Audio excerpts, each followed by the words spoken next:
मराठा योद्धा मनोज जरांगे पाटील यांच्या जीवावर उठले कोण? जरांगे पाटलांचा जीव धोक्यात, सरकार मात्र नेत्यांच्या फोडाफोडीत व्यस्त. नमस्कार, शोध न्यूजमध्ये आपलं स्वागत. एकीकडे राज्यात राजकीय घडामोडींना वेग आलेला असताना दुसरीकडे मराठा आरक्षणाच्या मागणीसाठी मनोज जरांगे पाटील यांनी अंतरवाली सराटीत सुरू केलेल्या उपोषणाचा आजचा 5वा दिवस आहे. सत्तेतील मंडळी मात्र पक्षफोड, नेतेफोड यात व्यस्त आहेत. आजवर सरकारने इव्हेंट करीत मोठ्या मोठ्या घोषणा केल्या, आश्वासनं दिली, मागण्या मान्य केल्या असं सांगितलं, भासवलं, तरी देखील जरांगे पाटील यांनी पुन्हा उपोषण का सुरू केले? त्यांच्यावर ही वेळ पुन्हा का आली?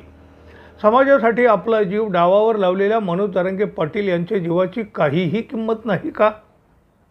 सुरुवातीला अनेक मंत्री सराटीकडे धावत होते.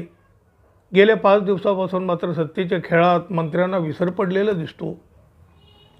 5 दिवसात त्यांनी अन्न पाणी घेण्यास नकार दिल्याने त्यांची प्रकृती खालावत चालली आहे. अनेकांनी विनंती करून देखील पाणी घेण्यास सुद्धा मनोज जरांगे पाटील यांनी स्पष्ट नकार दिला आहे.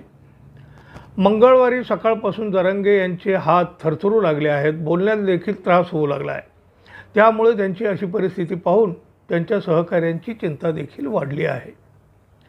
सोमवारी रात्री जालन्याचे जिल्हाधिकारी श्री कृष्णनाथ पांचाळ आणि पोलीस अधीक्षक अजय कुमार बन्सल यांनी जरांगे यांना पाणी घेण्याची विनंती केली, पण तरी देखील त्यांनी ती नाकारली.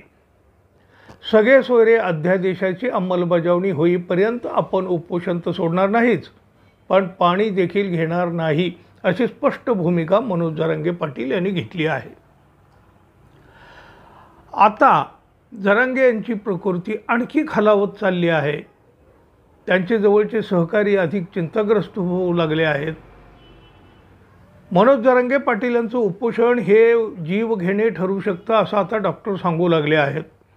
मनोज जरांगे पाटलाच्या प्रकृतीचा विचार करता सलग 3 दिवस अन्न पाणी न घेणं त्यांच्या जीवावर बेतू शकतं. यातून त्यांना मेंदूचा पक्षाघात, किडनी यकृतावर सूज असे प्रकार घडू शकतात, अशी भीती छत्रपती संभाजीनगर येथील डॉक्टर विनोद चावरे यांनी व्यक्त केली आहे. जरांगे पाटलाचे वजन 52 किलोपेक्षाही कमी असल्यानं अधिक दिवस पाणी आणि अन्नाशिवाय राहणं त्यांच्यासाठी धोकादायक असल्याचं देखील डॉक्टरांनी सांगितलं आहे. सोमवारी दुपारी डॉक्टर सुयोग उगले यांनी उपोषणाच्या व्यासपीठावर जाऊन जरांगे पाटलांना उपचार घेण्याची विनंती केली. तेव्हा ते झोपलेले होते. डॉक्टरांना पाहतच त्यांनी उपचार घेण्यास स्पष्ट नकार दिला.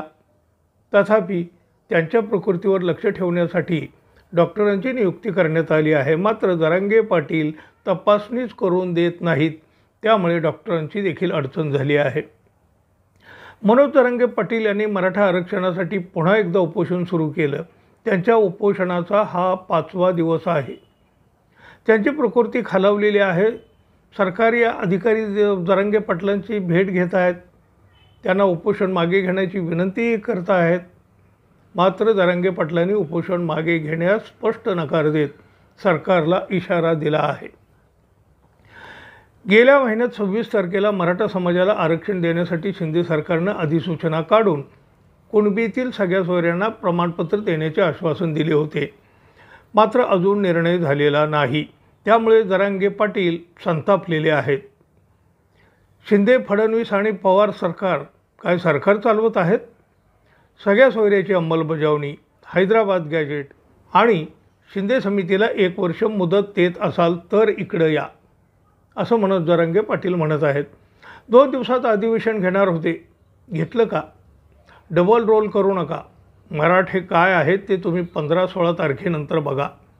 आम्ही महाराष्ट्रात यापुढे पंतप्रधान नरेंद्र मोदी यांच्या सभा होऊ देणार नाही, असा स्पष्ट इशाराच आता त्यांनी दिला आहे. दरम्यान मनोज जरांगे यांची प्रकृती खालावत चालली असल्यामुळं राज्यभरातून पुन्हा एकदा मराठा बांधव सराटीकडे दाखल होऊ लागले आहेत. यापूर्वी जरांगे यांनी याच ठिकाणी उपोषण केलं होतं, तेव्हा देखील मोठी गर्दी जमली होती. आता पुन्हा एकदा तशीच गर्दी जमण्याची शक्यता आहे.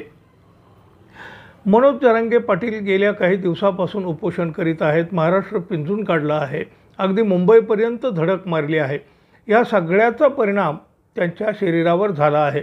अशातच त्यांनी पुन्हा एकदा उपोषण सुरू केलं आहे.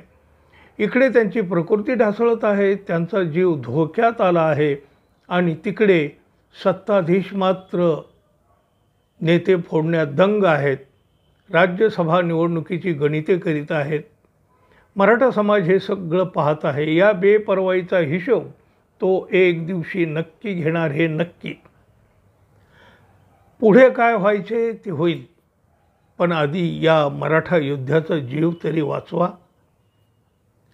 मित्रांनो, अजून आपण आपल्या चॅनलला सबस्क्राईब केलं नसेल, चॅनलवर नवीन असाल तर कृपया सबस्क्राईब करा, बेल आयकॉनचे बटन जरूर दाबा, लाईक कॉमेंट जरूर करा. धन्यवाद. पुन्हा भेटूच. तोपर्यंत नमस्कार.